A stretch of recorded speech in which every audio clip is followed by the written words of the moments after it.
آخر. أنا ربع المدهون، كاتب وصحافي وروائي. أهلا وسهلا.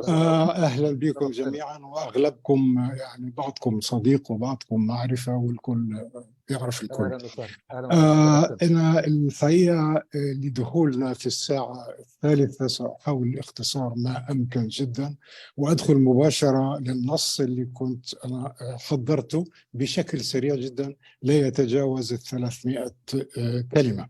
هي استوقفتني مداخلة دكتور عاطف والدكتور عادل، ولكن في نفس الوقت قيلت كل الأشياء اللي في ذهني حقيقة، لكني أريد أن أدخل في مداخل أخرى مغايرة وقد تكون مختلفة ومخالفة إلى حد كبير. بإمكان تقسيم هذه الرواية إلى قسمين باختصار شديد. القسم الأول يخص سيرة والقسم الآخر يخص سيرة. نحن أمام سيرتين، سيرة شلاو الأب وسيرة هوزان الجد، وكل الموجودين يعرفوا تماما السيرتين.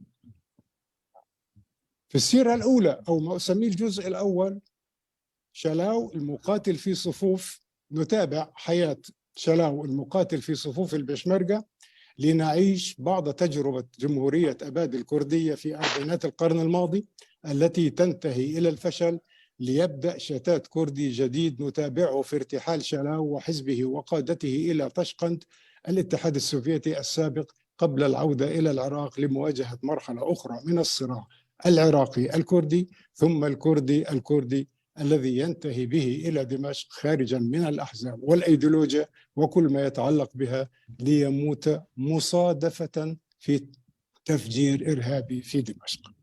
برأيي بدأ هذا الجزء من العمل شديد التماسك في بنيته، سلسا ممتعا بلغة سردية ومفردات خرجت من بيئة النص وتنتمي إليه.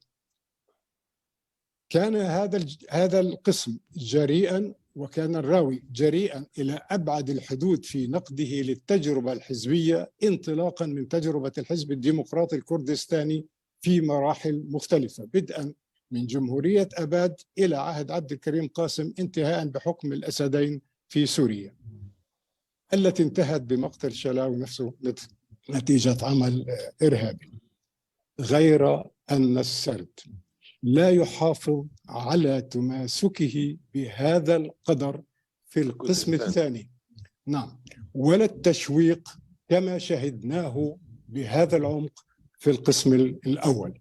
وأنا أتحدث هنا عن الجانب الفني البحت في الرواية، ولا أتحدث عن الأيديولوجيات ولا الأفكار الواردة، وكنت أتمنى لو تم تجنب هذا الجانب. في النصف الثاني حكاية الفنان التشكيلي التي بدأ بها العمل، والذي ينتظر عرض الفنان الذي ينتظر عرض أعماله المكونة من 12 لوحة والمبنية على أشعار جده. يغرق هذا النص في بحيرة من الاستدعاءات الخارجية برأيي غير الضرورية، وسأعطي أمثلة كثيرة كاستحضار ديستويفسكي وطه حسين. هنا أخالف الآخرين بدون ما نزعل من بعض وبحب وبود، وكتابه في الشعر الجاهلي. فأنا لم أكن بحاجة أو غيري إلى ضرورة شرح الكتاب نفسه، ولكن تأثير الكتاب على الشخصية أهم من شرح الكتاب نفسه وقضاياه الفكرية والأيديولوجية. وما ظهر بالرغم مما أظهره من جرأة في هذا الجزء واكب التطورات الدرامية تحول إلى عبء على الحكاية، وأنا أركز هنا على الحكاية بدلا من أن يسندها، فقد تحكمت المصادفة الميتافيزيقية بمصائر الشخصيات. مقتل شلاو في انفجار، إصابة هوزان بالعمى، شفاء هوزان من العمى، ثم إصابته بفقدان السمع. كان ينبغي إحاطة هذه بمجموعة من المعطيات التي تقدم تفسيرات لهذه التغيرات أو نقلها بشكل آخر مختلف.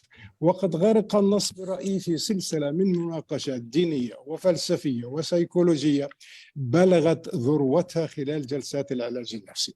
فأنا حقيقة ما قدرتش أفهم، يعني أنا العلاج النفسي مفهوم، المريض بيتمدد،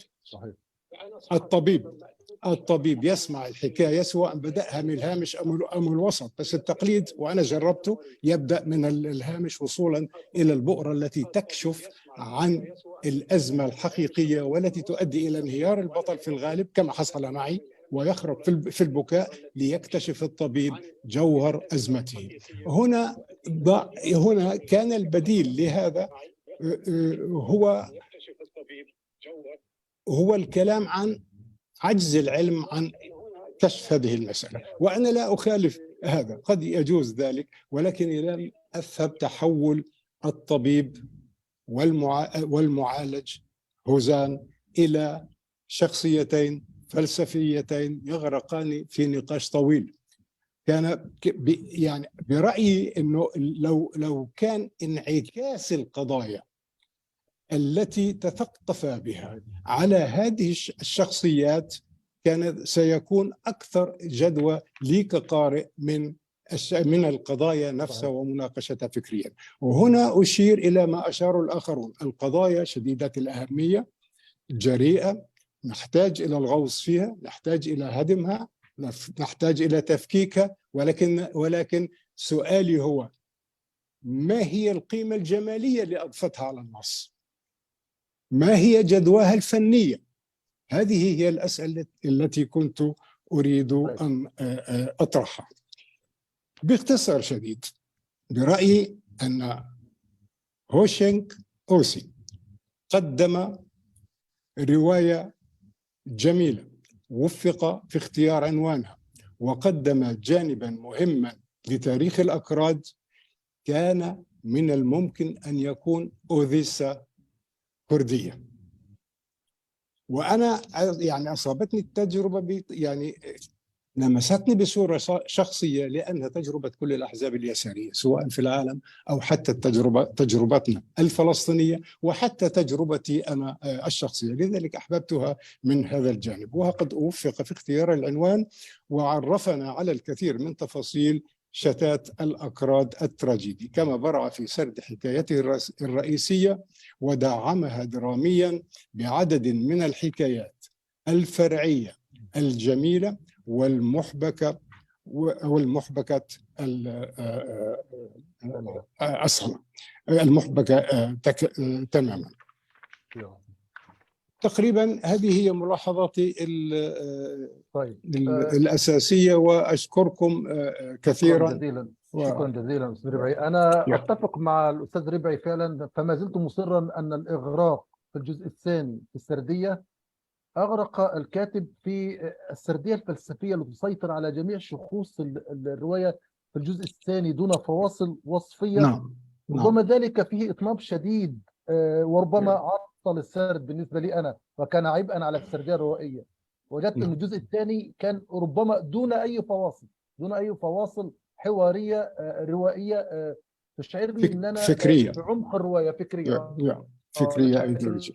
لو كان فقط في الجزء الثاني. طيب أستاذ جورج.